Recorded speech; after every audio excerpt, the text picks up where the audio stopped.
Good morning. My name is Rob, and I'll be your conference operator today. At this time, I would like to welcome everyone to the Dollar General Second Quarter 2025 Earnings Call. Today is Thursday, August 28, 2025. All lines have been placed on mute to prevent any background noise. This call is being recorded. Instructions for listening to the replay of the call are available in the company's earnings press release issued this morning. Now, I'd like to turn the conference over to Mr. Kevin Walker, Vice President of Investor Relations. Kevin, you may begin your conference. Thank you, and good morning, everyone. On the call with me today are Todd Vasos, our CEO, and Kelly Dilts, our CFO. Our earnings release issued today can be found on our website at investor.dollargeneral.com under News and Events. Let me caution you that today's comments include forward-looking statements as defined in the Private Securities Litigation Reform Act of 1995, such as statements about our financial guidance, long-term financial framework, strategy, initiatives, plans, goals, priorities, opportunities, expectations, or beliefs about future matters, and other statements that are not limited to historical fact. These statements are subject to risks and uncertainties that could cause actual results to differ materially from our expectations and projections. These factors include, but are not limited to, those identified in our earnings release issued this morning, under Risk Factors in our 2024 Form 10-K filed on March 21, 2025, and any later filed periodic report, and in the comments that are made on this call. You should not unduly rely on forward-looking statements, which speak only as of today's date. Dollar General disclaims any obligation to update or revise any information discussed in this call unless required by law. At the end of our prepared remarks, we will open the call up for your questions. To allow us to address as many questions as possible in the queue, please limit yourself to one question. Now, it is my pleasure to turn the call over to Todd. Thank you, Kevin, and welcome to everyone joining our call. I want to begin by thanking our team for their great work to fulfill our mission of serving others every day in our stores, distribution centers, private fleet, and store support center. These efforts are resonating with our customers as well as driving strong operating and financial performance. To that end, we are pleased to deliver strong second quarter results, highlighted by earnings growth that significantly exceeded our internal expectations. For today's call, I'll begin by recapping some of the highlights of our second quarter performance, as well as sharing our latest observations on the consumer environment. After that, Kelly will share the details of our financial performance, as well as our updated financial outlook for fiscal 2025. I will then wrap up the call with an update on some of our key growth-driving initiatives. Turning to our second quarter performance, net sales increased 5.1% to $10.7 billion in Q2, compared to net sales of $10.2 billion in last year's second quarter. This growth was driven by strong performance from new stores and our mature store base. We grew market share in both dollars and units in highly consumable product sales once again during the quarter, in addition to growing market share in non-consumable product sales. Same-store sales increased 2.8% during the quarter, driven by relatively balanced growth of 1.5% in customer traffic and 1.2% in average basket. The basket growth was driven by an increase in both average unit retail price per item and average items per basket. We were excited to see a second consecutive quarter of broad-based category growth with positive comp sales in each of our consumables, seasonal, home, and apparel categories. From a monthly cadence perspective, we saw same-store sales growth above 2% in all three periods, with our strongest comps in June and July. We believe these strong and balanced top-line results are a reflection of the hard work the team has done to improve execution and further enhance the value and convenience proposition for both existing and new customers. To that end, we're pleased to see growth with customers across all income brackets during the quarter. This includes our core customer, who increased spending despite worsening sentiment. In addition, we continue to see trade-in growth with middle and higher income customers during the quarter, which we believe is contributing to the nice performance we've seen in our non-consumable categories. Ultimately, customers across all income brackets are coming to Dollar General as they seek value. As America's neighborhood general store in more than 20,000 locations across the country, we recognize and embrace our role in being here for what matters for our customers. This includes providing the items they want and need at prices they can afford. With that in mind, we are committed to delivering everyday low prices that are within 3 to 4 percentage points on average of mass retailers. While we are pleased that we continue to operate within the targeted price range, we are also focused on maintaining our substantial offering of more than 2,000 SKUs at or below the $1 price point. We know this price point is important in helping our core customers stretch their dollar, particularly at the end of the month and when budgets are tight. In fact, our $1 Value Valley merchandising set, which is comprised of more than 500 rotating SKUs, was one of our strongest performing areas in the quarter, with same-store sales growth more than twice the rate of the overall company. We believe this holistic approach to offering value will continue to be important for our customers, particularly in the back half of this year. Now I'd like to provide a brief update on how we're thinking about tariffs. With the rates currently in place, we believe we will be able to mitigate the vast majority of the impact on our cost of goods. The proactive approach of our sourcing team, coupled with our relatively low direct import exposure, has positioned us well to serve our customers with a quality assortment at tremendous value. While the landscape remains dynamic, tariffs have begun to result in some price increases, and we will continue to work to minimize them as much as possible. Most importantly, we know this further amplifies the need for value within our communities, and we remain committed to serving our customers with the everyday low prices they have come to know and appreciate from Dollar General. Overall, we're proud of our performance during the quarter and the tremendous progress we've made throughout the first half of the year. Our actions are delivering an enhanced shopping experience for our customers and driving strong operating and financial results. We are further strengthening our value and convenience proposition for our customers while making significant progress on our long-term financial goals. Before I turn the call over for our financial update, I want to thank Kelly for her partnership, as well as her leadership of our financial organization over the last few years. We wish her the very best as she prepares and begins her new chapter. I also want to note that we're excited to welcome Donnie Lau back to Dollar General as our next CFO, beginning in October. He is highly regarded throughout the organization for his deep understanding of the business, thoughtful strategic leadership, and appreciation for our culture and values.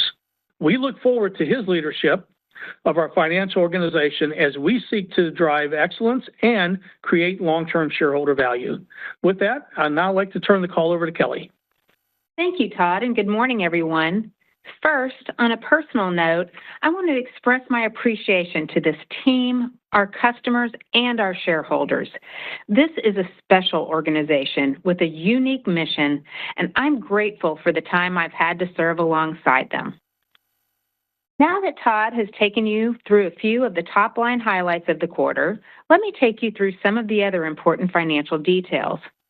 Unless we specifically note otherwise, all comparisons are year over year, all references to EPS refer to diluted earnings per share, and all years noted refer to the corresponding fiscal year.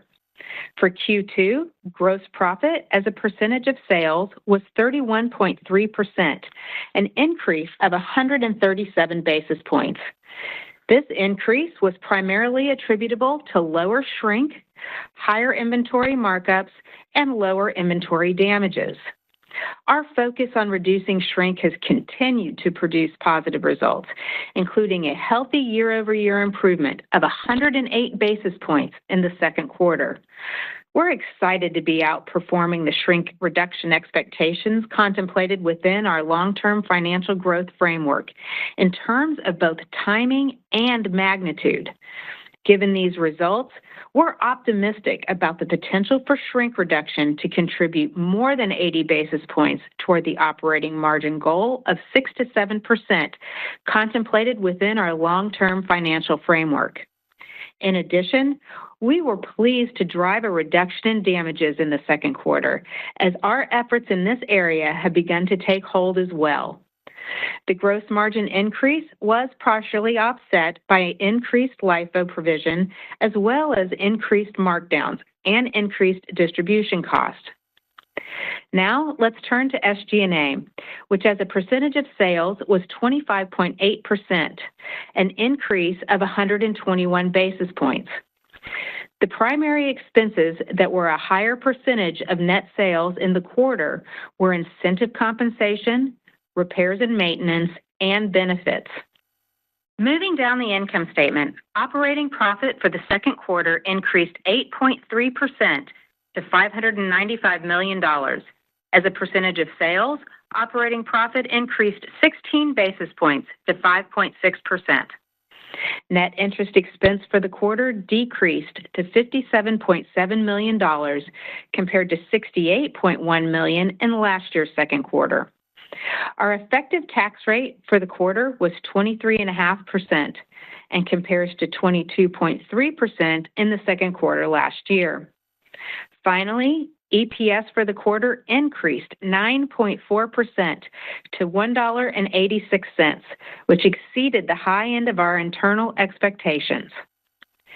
Turning now to our balance sheet and cash flow, where we continue to make great progress strengthening our financial position.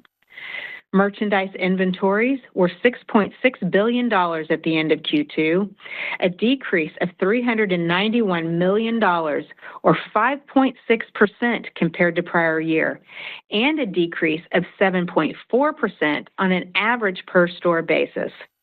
The team continues to do a tremendous job reducing inventory while increasing sales and improving in-stock levels, which is having positive operational impacts in both stores and distribution centers. The business generated cash flows from operations of $1.8 billion during the first half of the year, an increase of 9.8% compared to the prior year. Our strong top and bottom line results, along with our focused inventory management efforts, continue to generate significant cash flow.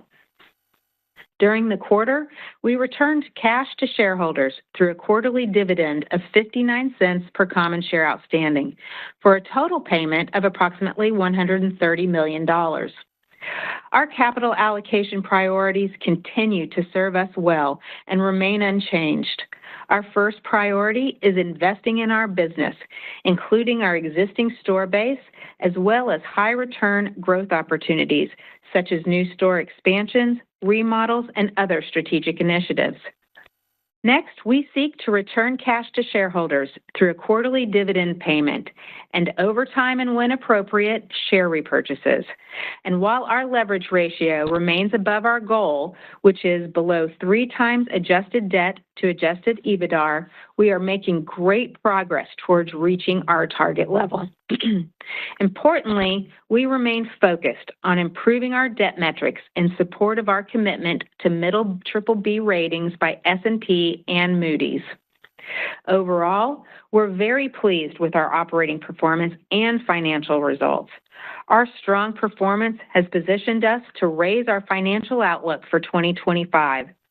This update primarily reflects our outperformance in the second quarter and improved outlook for the second half of the year, while considering the potential uncertainty, particularly on consumer behavior, as we move through the back half of 2025. With that in mind, we now expect the following for 2025. Net sales growth of approximately 4.3 to 4.8%. Same-store sales growth of approximately 2.1 to 2.6%, and EPS in the range of $5.80 to $6.30. Our EPS guidance continues to assume an effective tax rate of approximately 23.5% and that we will not repurchase shares under our share repurchase program. Now I want to provide some additional context around our expectations. While we're not providing specific quarterly guidance, the low end of our sales and earnings guidance ranges allow for increasing pressure on consumer spending as we move through the back half of the year, with Q4 potentially more impacted than Q3. In addition, we expect shrink to be a continued tailwind throughout the remainder of the year, though to a lesser extent in Q4 as we begin to lap the improvements we made toward the end of last year. Turning to SG&A, given our strong performance, we now anticipate incentive compensation expense to be a headwind of approximately $200 million. Moving to the final portions of our guidance for 2025, we continue to expect capital spending in the range of $1.3 to $1.4 billion, designed to support our ongoing growth. This includes our continued expectations to execute approximately 4,885 real estate projects in 2025, including 575 new store openings in the United States and up to 15 in Mexico, 2,000 Project Renovate remodels, 2,250 Project Elevate remodels, and 45 relocations. Finally, as a result of our strong cash position, we are using cash on hand to redeem $600 million of our senior notes in the third quarter, earlier than their April 2027 maturity. In summary, we're pleased with our Q2 results, and we're proud of the work that the team has done to strengthen our operating and financial position. This business model is strong, and we believe Dollar General is well positioned to drive sustainable, long-term growth on both the top and bottom lines while creating long-term shareholder value. With that, I'll turn the call back over to Todd. Thank you, Kelly. I'll take the next few minutes to provide updates on three of the most important initiatives across the business as we look to further advance our progress toward achieving our short and long-term goals. I'll start with our real estate work as we continue to focus on driving sales and market share growth by expanding our unique real estate footprint while also enhancing our mature store base. We opened 204 new stores in Q2, primarily using our 8,500 square foot format in rural markets. Dollar General continues to serve as a vital partner, bringing value and convenience to communities across the country through new store growth. In addition to our U.S. growth, we opened 4 new stores in Mexico during the quarter, bringing us to a total of 13. Our team is doing a wonderful job serving those communities as we continue to test and learn and further develop that potential growth opportunity. We are also pleased with the progress of our remodel projects. As a reminder, in addition to our traditional remodel program, which we call Project Renovate, we have introduced a new incremental remodel program called Project Elevate in 2025. This initiative is designed to drive sales and market share growth in portions of our mature store base that are not yet old enough to be part of a full remodel pipeline. These projects include physical asset investments as well as merchandising optimization, product adjacency adjustments, and category refreshes, all of which impacts approximately 80% of the total store. We completed 729 Project Elevate remodels in Q2 and an additional 592 Project Renovate remodels during the quarter. While still early, we expect to reach our goal of delivering first-year annualized comp sales lifts in the range of 6 to 8% for Project Renovate stores and 3 to 5% for Project Elevate stores. Importantly, we've seen significant improvements in customer satisfaction in these locations upon completion of the remodels, and we believe the improved performance and customer response in these stores paves the way to make Project Elevate a key component of our real estate strategy in the years ahead. The next area I want to discuss is our digital initiative, which serves as an important complement to our expansive store footprint as we continue to deploy and leverage technology to further enhance convenience and access for our customers. Our digital capabilities include an engaging mobile app and website that continues to be very popular with our customers, as well as growing our delivery options and DG Media Network. We continue to expand the reach of our delivery options with solutions targeted both new and existing customers. Our DoorDash partnership, which now serves more than 17,000 stores, continues to drive significant incrementality and sales growth. To that end, our Q2 sales through this platform increased by more than 60% year over year. Building on this success, we partnered with DoorDash to launch our own same-day delivery offering through our DG Digital Solutions late in 2024. We have now expanded this offering to nearly 6,000 stores. We are also excited to note that we now expect to offer DG delivery from more than 16,000 stores by year's end, compared to our previous expectation of approximately 10,000 stores. And most recently, we entered a partnership with Uber Eats to further expand the reach of our delivery capabilities as we provide value and convenience to customers on their platform. We have already expanded to approximately 4,000 stores with Uber and expect to be in approximately 14,000 stores by the end of Q3. Collectively, more than 75% of the orders through these offerings are delivered in 1 hour or less. Ultimately, we believe this suite of delivery options will introduce new customers to Dollar General and drive incremental sales growth while also further enhancing the value and convenient proposition for our existing customer base.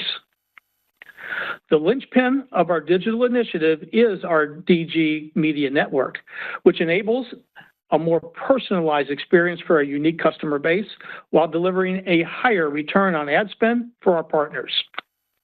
We continue to be pleased with the performance of DG Media Network, which is driving significant year-over-year growth in retail media volume as partners seek to access our unique customer base.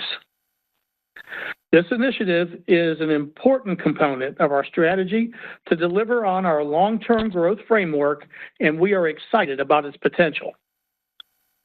Over time, we believe we can leverage our digital initiative to increase market share and drive profitable sales growth while further evolving our relationship with our customers and driving greater customer loyalty within the digital platform.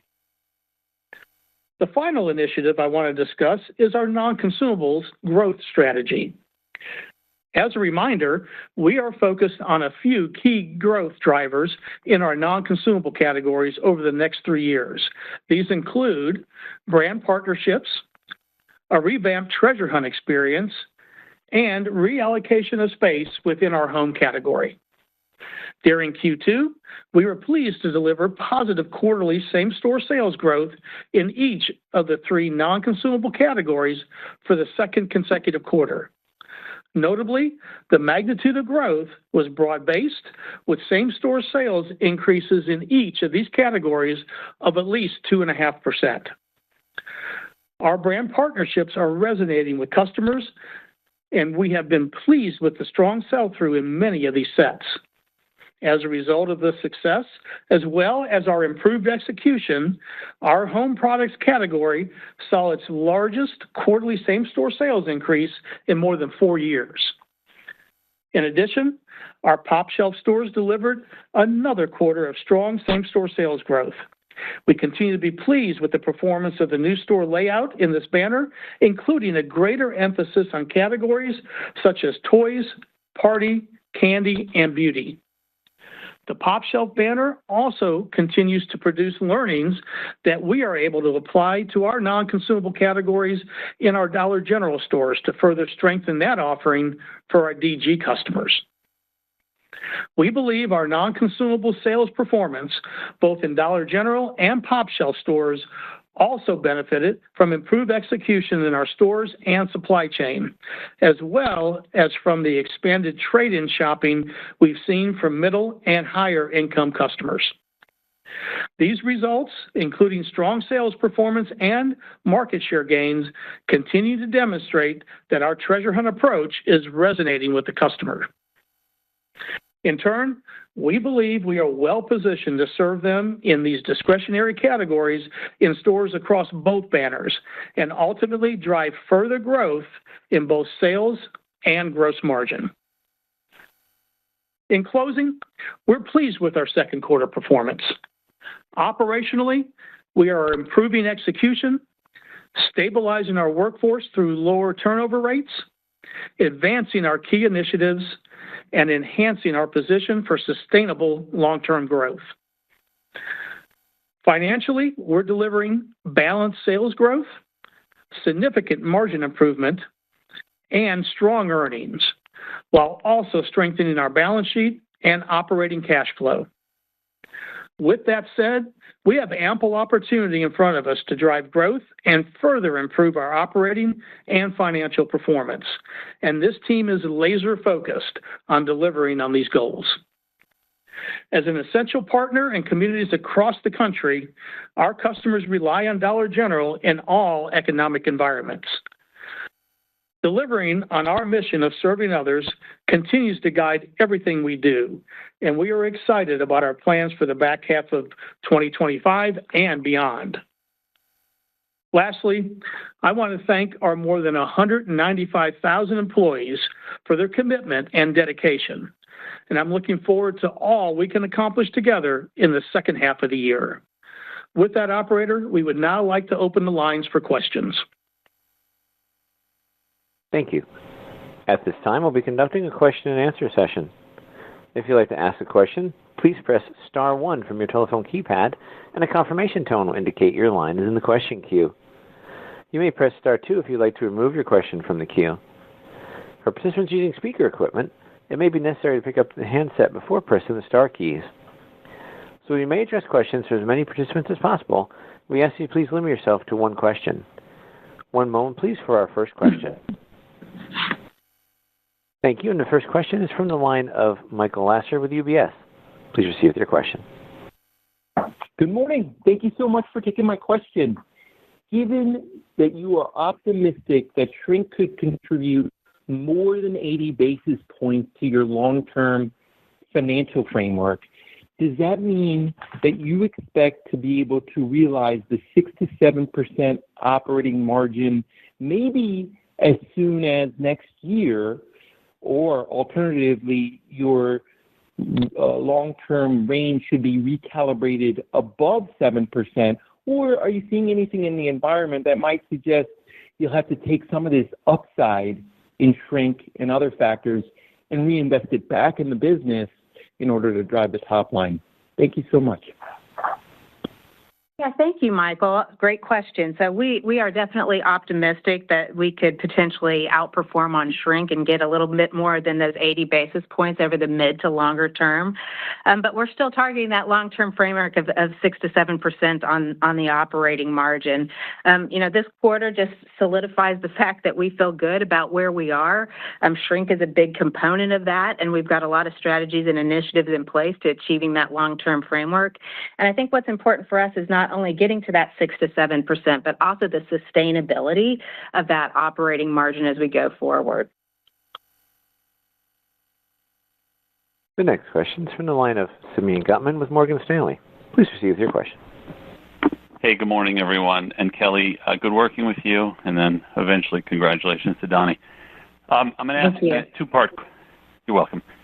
Two-part question. So first, if you take the gross margin in the second quarter and we hold that base, it does look like it steps down in Q3, but is there any reason why it should step down more than expected seasonally? Meaning, is there anything temporal about the gross margin that's not a good proxy? And then second, Todd, from when you came back in 2023, thinking about all the execution items, can you talk about what's left and what you've gotten done? Thanks.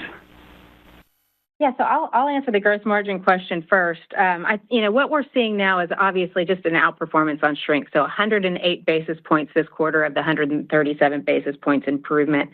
As we think about cadence for the back half, we're certainly expecting a year-over-year improvement in both of the quarters. But what I would tell you is we actually have tougher laps in Q4 on the gross margin front. And so we would expect maybe a little bit less on Q4 as far as improvement over year. And then you didn't ask about SG&A, but I do want to call out just one thing on the SG&A front. We would expect more pressure in SG&A in third quarter, and that's really around repairs and maintenance. It's kind of the season for repairs and maintenance as we get into hurricane season, and we're still kind of in that warm weather. But what's the big contributor there is we're also wrapping up our Project Elevate and Renovate projects mostly in the third quarter, and so that puts a little bit of pressure on Q3. Yeah, and Simeon, I am very, very pleased with where we are with our back to basics work. I would tell you that the team has done a really good job from back of house, so our supply chain, our merchants, to front of house, if you will, and that's in our stores and the execution. It really is paying off. You can see it in our top line, not only a strong 2.8% comparable sales number that we posted, but as you look at that sales number, it's very balanced. Consumables and non-consumables contributed very nicely to that 2.8%. I would tell you that we're retailers. We always have work to do as it relates to a lot of what we've been working on. But again, if I was to step back and think about it in baseball terms and innings, I would say we're in the very late innings of this game. And then we're really into now sustainability of what we have worked on. And I would tell you, feel real good about that as well from a couple standpoints. Number one, we have done a really nice job in our turnover rates have come down. We've had some consecutive quarters of those decreases, and we continue to be happy with where we're at. I would tell you that our pipeline for folks coming into the organization is as robust as ever, and I'm very happy to say that our store manager turnover rates are down again this quarter. So a lot of what we've been working on to make life easier at the store level is starting to really resonate not only with the customer but our employee base, which is really important. Our next question is from the line of Rupesh Parikh with Oppenheimer. Please proceed with your question. Good morning, and thanks for taking my question. And also, Kelly, best of luck. So I'm going to focus my comments just on delivery. So as you look at the DoorDash partnership, and I guess Uber is still very early, but just any surprises or key learnings to date? And then, as you've added Uber, how do you think about the incrementality of that offering? Thank you. Yeah, Rupesh, thank you. I'll tell you, our digital solutions in general, just in totality, we're very happy with where we are. Very early innings, again, baseball analogy for you, very early innings on our digital journey. But as you know, and you've pointed out, DoorDash has been really the start of our digital journey, if you will, from a delivery perspective. We're up to 17,000 locations. Which is great to see. And I would tell you that we saw a 60% year-over-year increase on that platform. And by the way, off of a pretty robust number to start with. So very happy with what we're seeing there. But the team isn't slowing down here because, again, we're in the early innings. You saw where we just signed a deal with Uber Eats, and we're happy with what we're seeing very early there in the partnership. 4,000 stores up and running, and by the end of the third quarter, we'll have 14,000 stores is what our goal to have up and running on that platform, and that just expands the reach to our consumer. And then, lastly, on our delivery piece, our white label program that we stood up, again, very early days, but we're seeing both incrementality there as well as larger baskets and these larger baskets, and some of them north of $20 baskets for us would point to incrementality and would point to more of a fill up versus a fill in. And with that notion, you would feel that, and we feel that it is a lot of it is incremental to our base. The great thing about our delivery piece is we're going to have more and more stores up and running. We believe, and we were great to be able to put out there 16,000 by year end now, which is an acceleration from where we were. And I think that's a real testament to what we've already seen so far. To use my terminology, we're going to put the pedal to the metal here because we see some real opportunity ahead. And I would tell you again, the platform across all the digital properties, the linchpin of this is our digital media network. And again, it has shown strong results this quarter and continues to show strong results. So stay tuned there because I believe there's going to be even more incrementality that comes from that media network. We have a very unique customer base, as you know, being that 80% of our stores are in small town rural America, and it is hard for CPG companies and other companies to get a hold of clientele that is just in those areas, and we have all that data, and so that data will be used in our media network. And I would tell you that our partners are already very interested in that. And then lastly, our secret sauce here, if you will, is that so far to date, we have seen that 75% plus of our deliveries are in 1 hour or less. And I would tell you that that is the fastest that we've seen out there across the spectrum so far, especially in rural America, where it is hard to reach many customers. So we believe that's a competitive advantage for us and will continue to be as we move forward. Our next question is from the line of Matthew Boss with J.P. Morgan. Please proceed with your question. Thanks, and congrats on a nice quarter. Thank you. So, Todd, on your forecast for increasing pressure on the low-income consumer as the year progresses, what are you seeing in your survey work today across your income customer cohorts, and where do you see DG's value proposition as it stands today relative to opportunities maybe planned to amplify value? And Kelly, on the gross margin, where do you see shrink recovery in terms of innings today, and how best to think about additional drivers of gross margin multi-year from here? Yeah, I'll start, Kelly, and send it over to you. Right now, Matt, I would tell you that I would characterize the customer, number one, as resilient. And number two, seeking value. And seeking value, we're seeing that in all cohorts of customer, meaning our core customer, mid and high-end customers, all seeking value at this point.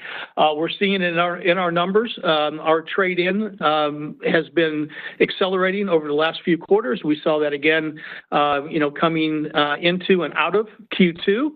And what we're seeing from the customer is a good start to Q3. Where our back-to-school offering was solid and in good shape. And I would tell you our Harvest and Halloween programs are off to a great start. And it really shows, and what we see in our data is not only our existing customers, but those new customers coming in. And those new customers coming in have a little extra money in their pocket to spend on that non-consumable categories. And as you heard in my prepared remarks, and I mentioned earlier, we saw a really nice balance in our sales of both consumables and non-consumables. But I would tell you it's much deeper than that as well. As they seek value, we have a great proposition for them, right? So our everyday low price stance, we have never lost focus on that. We're as good as ever across all classes of trade on our everyday price, and our customers resonate with that very nicely. We have a great promotion promotional cadence that we use to continue to stimulate that consumer and especially stimulate these newer consumers as they come in to deliver value, because they're not as familiar with that value proposition and what we offer them. So that through digital properties, we're able to reach them, so a nice promotional cadence as well. Here's the other value proposition that I think gets lost at times, and that is we still have and will continue to have at least 2,000 items at $1 or less every day on the shelf.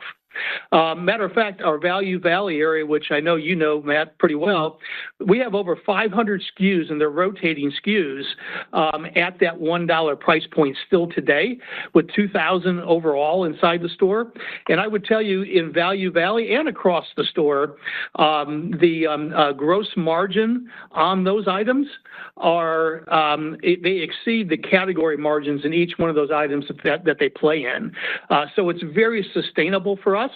And by the way, when you look across the retail spectrum, it's a very elusive price point at this point. I would say we're one of the only ones that have really doubled down here and really pushed that $1 price point. So value, to me, and I believe as our consumers look at it, is multi-pronged here at Dollar General and is very sustainable. On the gross margin side, I'll take it in a couple of pieces. So first on the shrink side, again, we were just really excited to be outperforming the shrink reduction expectations that we contemplated in our long-term framework, again, in timing and magnitude. Shrink continues to bend the trend, and like I talked about earlier, we do anticipate it's going to continue to be a tailwind into 2025, even with the tougher laughs in the second half, and particularly in Q4. If you don't mind, I'm just going to list out all the actions that we're taking, because as you know, we've got a full team that sits on this shrink problem, and they are really producing results. The first thing was just the self-checkout conversion, and that's been a big tailwind. But we're also getting back to our operational excellence with strong in-store control environments, and we see that because we continue to see shrink improvement in stores that never had self-checkout, and so that's great to see. All the inventory reduction and SKU rationalization work is contributing. The improving retail turnover that you heard us talk about is certainly a contributor to this, as well as just the expanded shrink incentive programs that we've put in place. We're still utilizing the high shrink planograms, and then as you know, we've really worked at this end-to-end process enhancements so that we make sure that we're mitigating shrink at all points of exposure. I think what all of this combined gets us really excited, because as you can remember, it takes a full year for benefits of any actions to truly show up in the P&L, and our work around shrink never ends. So as we add continual actions, we should see some improvement. So over the mid to long term, we do feel optimistic that we would get more than the 80 basis points of shrink improvement. I think the other piece that we've talked about in the long-term framework and that we're starting to see improve is also around damages. So our goal going into 2025 for damages was flat to slightly favorable. We're still holding that in the back half, but I'll tell you that Q2 exceeded our expectations. And as you saw, it was actually a call out as a good guy in our variance analysis in our earnings release. So really pleased to see that starting to take hold. And just like shrink, we've got a team after this. A lot of the things that help us on the shrink side also help us on the damage side, which is the inventory reduction, SKU rationalization. We're also having a full court effort around product rotation, getting more precise in our inventory allocation, which helps us to mitigate future expiration damages. And then just that proactive investment in the repairs and maintenance through our 2 remodel program should also help us reduce cooler damages. So I would tell you, between the two overall, we are just feeling really good about the path to the improvement, that 80 basis point on shrink, the 40 basis points on damages that we identified in our framework that we rolled out in March. And then just on the initiative side, I think you've heard Todd talk all about the initiatives that we have in place to drive that other 150 basis points around DG Media Network, all the exciting things that we're doing with delivery and the non-consumable initiatives as well. So we feel good about gross margin as we head into that mid and longer term. Our next question is from the line of Edward Kelly with Wells Fargo. Please proceed with your question. Hi, good morning, everyone. Thank you for taking my question. I wanted to follow up on the gross margin. Obviously, a very strong result this quarter, shrink a big driver. But LIFO was an offset, and it does seem like there's, roughly like 80 basis points in here of a tailwind that, I guess it seems like a lot of it is initial markup. So can you just talk about, what that is? And then just a quick follow-up, SG&A, there have been some retailers talking about increased higher liability claims. Just kind of curious, is that something that you are seeing, sort of like where you are in the process there from like an actuarial standpoint and assessment, and if there's any risk there? Thanks. Yeah, thank you for the question. So, on the LIFO, I would say, year-to-date Q2 reflects what we know as regards to current tariff rates, as well as it contemplates any cost increases that we've gotten from any of our vendors. But if you, step back and just take a look at the big picture, what I would say is of the 137 basis points improvement in gross margin, we got 108 basis points of that in shrink. And then we're getting 29 basis points tailwind from all of the other areas combined. So solid improvement on the gross margin front. You want to address the workers' comp and those people? Yeah. Thank you, Todd. And on the general liability front, we are seeing some impact. It's not material. Generally, we're seeing the trend towards claims being more expensive as we resolve those, but not material impact to us right now. And any trends that we are seeing has certainly been contemplated in our guidance. Our next question is from the line of Zihan Ma with Bernstein. Please proceed with your question. Great. Thank you so much for taking my question. I wanted to break down the comp sales performance a bit more in terms of, you mentioned the trade-in benefit and also, of course, the better store operations driving more traffic. Can you help us better understand what proportion of the comp is driven by more macro-oriented trade-in versus more company-specific? And then going into next year, as we start to lap the tougher trade-in comps, what is going to be sustainable on the top line? Thank you. Yeah. Well, I would think as we look at where we are today, let me address the first part, and then we'll get to that sustainability piece. We feel good about where we are, both from our core consumer as well as this trade-in consumer. And I would tell you that a lot of the work that we did on Back to Basics has served us well, and quite frankly, has set us up nicely for that trade-in consumer. As that trade-in consumer came into the brand over the last few quarters, they've seen a better store, both from cleanliness, in stock, as well as friendly, as well as having somebody at the front end to meet and greet them. So I would tell you that from all the work that the team has done organically, has produced a nice outcome on the comp of 2.8%. I would tell you that as I look at the composition, as I mentioned earlier, being pretty balanced between consumables and non-consumables, that the work the team has done on the merchandising side on our non-consumable business has been phenomenal.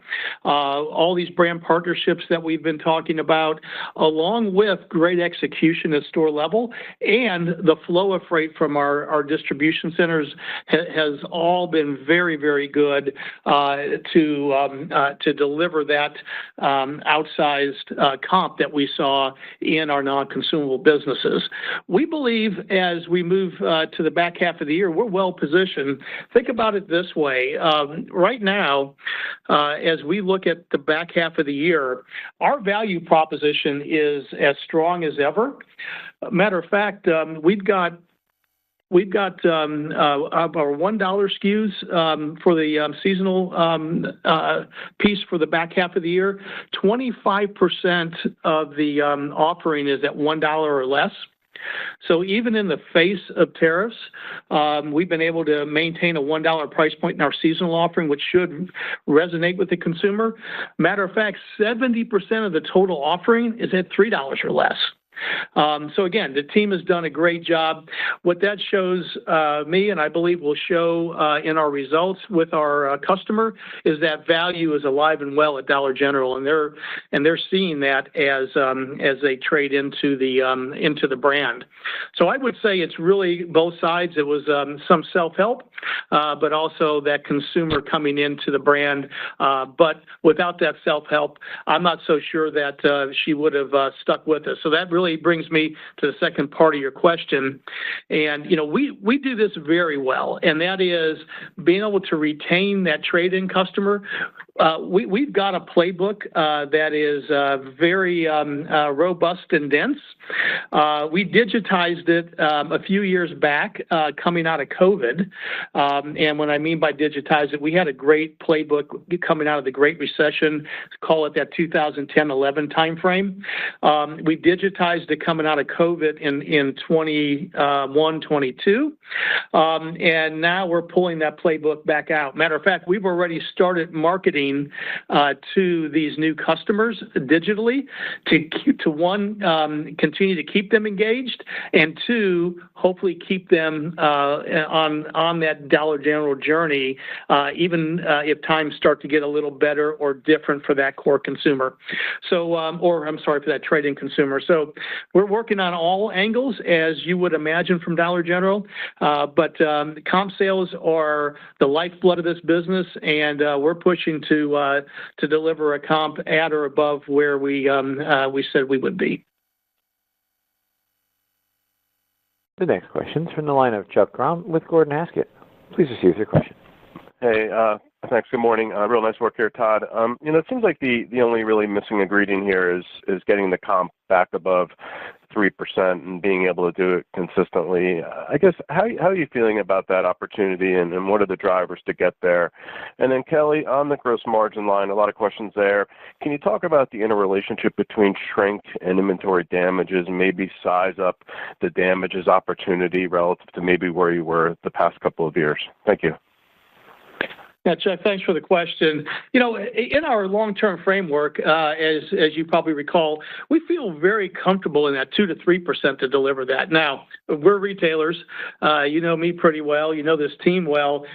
We will strive for more to drive it above those numbers.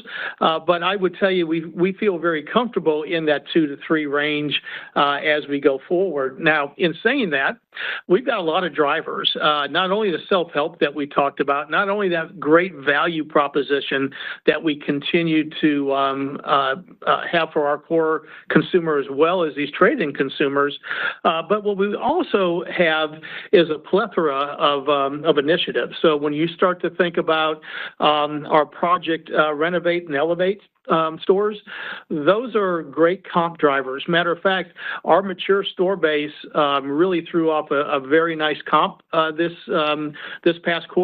A lot of that driven again on all of the initiatives that we laid out, but also as you start to look at what projects Elevate and Renovate are doing, they're starting to produce those comps of 6 to 8 for Renovate, and starting to produce and working our way to 3 to 5 on the project Elevate stores.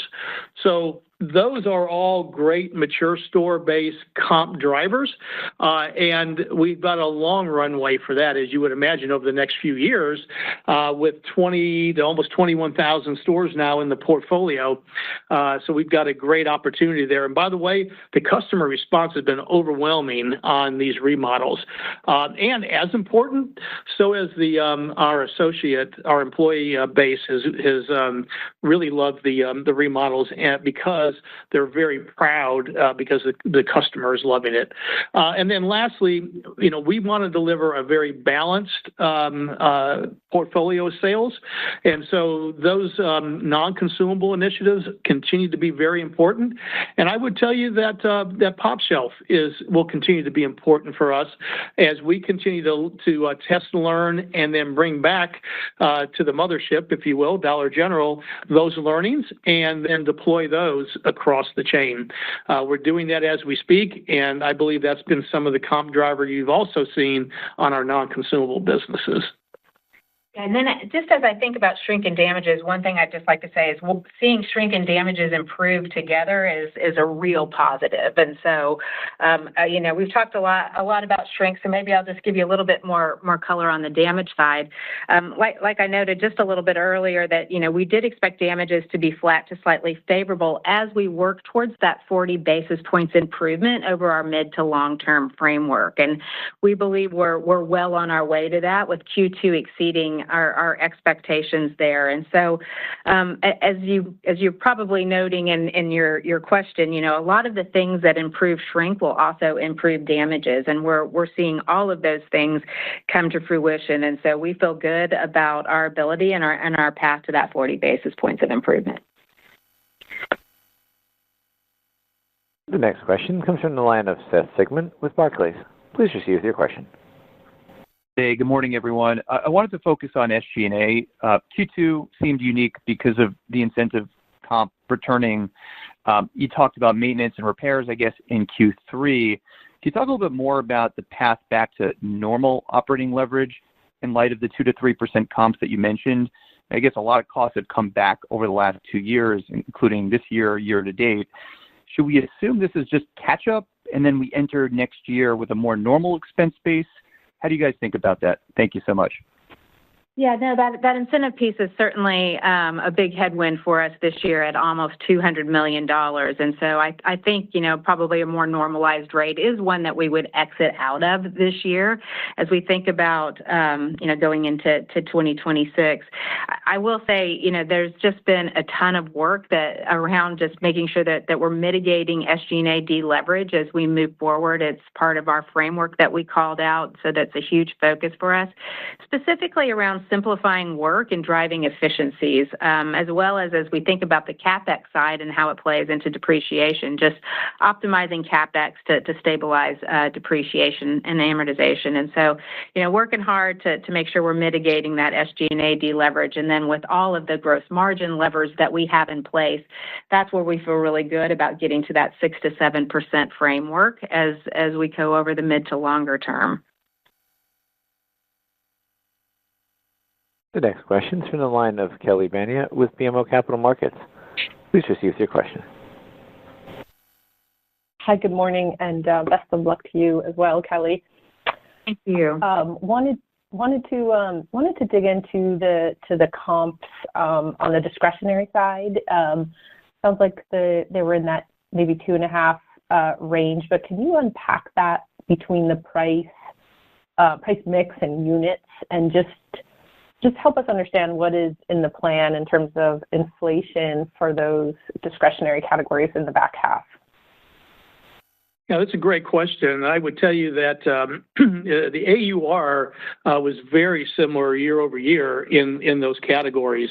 Matter of fact, a lot of this is spring and summer during Q2 sales in our seasonal areas, as an example, and a lot of the goods that we brought in prior to tariffs really were the drivers here. So tariff and price increases were not a real factor in our overall comp in non-consumables.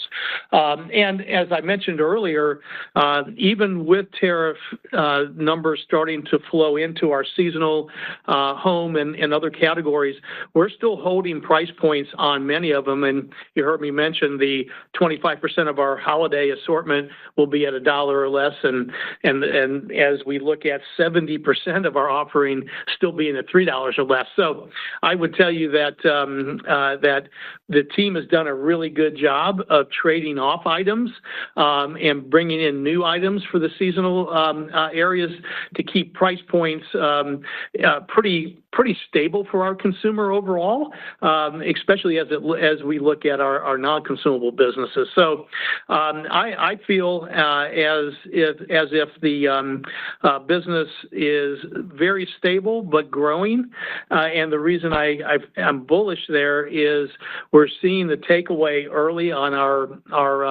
holiday, especially in our harvest and Halloween areas. And those areas, again, have tariff rates embedded in them, but again, very manageable for our core consumer.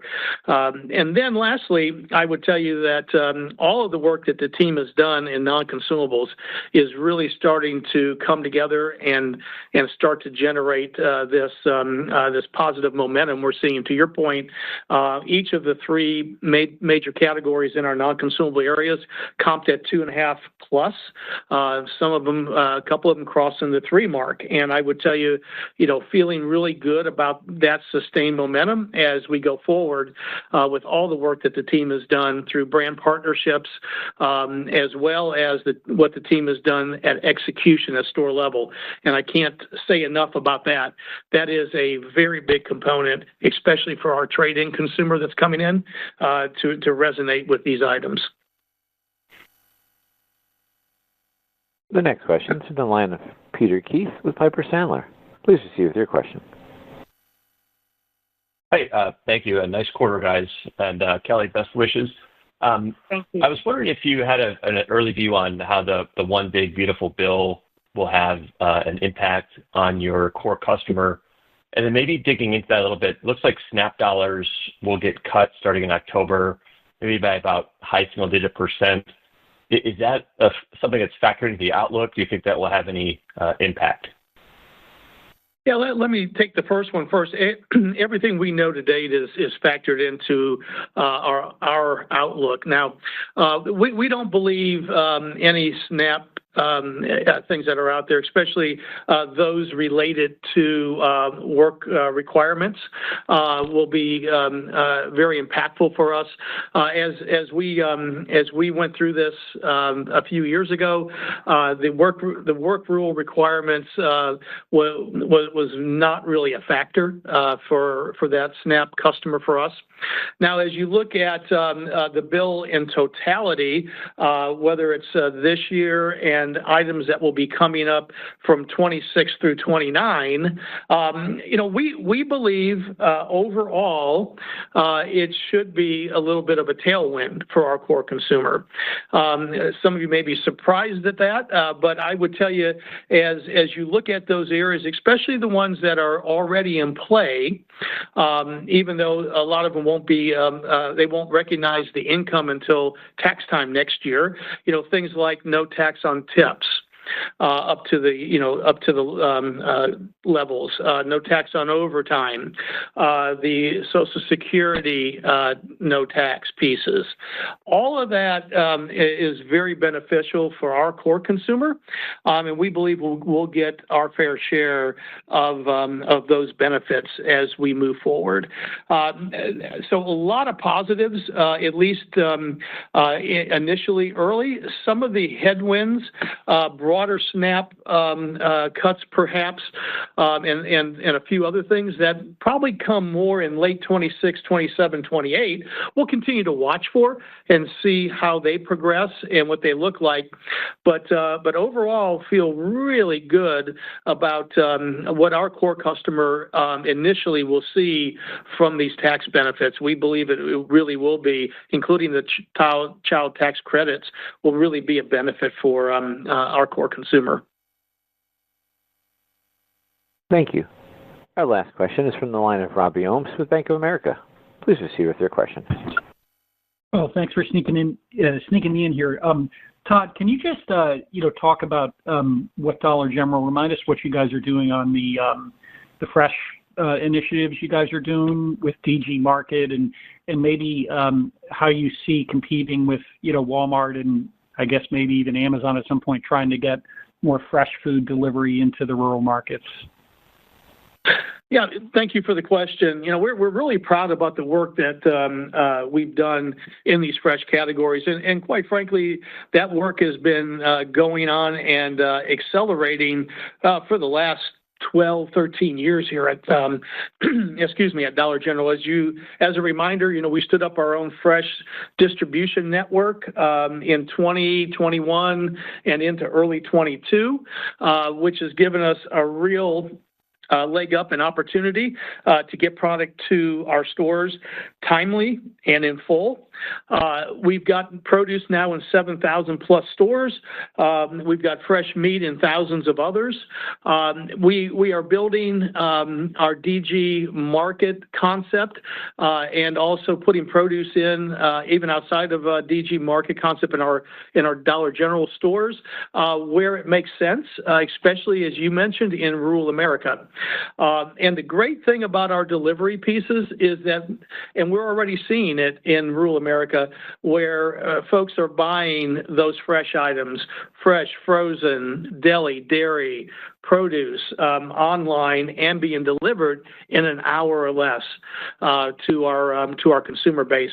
We believe, again, as I mentioned earlier, that to be a competitive advantage as we move forward, especially the speed that we're able to offer her, and at the value pricing that she knows and loves for that Dollar General already. So we believe that it's a powerful combination that we will continue to cultivate in the years to come. Thank you. At this time, we've reached the end of our question and answer session, and this will also conclude today's conference. You may now disconnect your lines at this time. We thank you for your participation and have a wonderful day.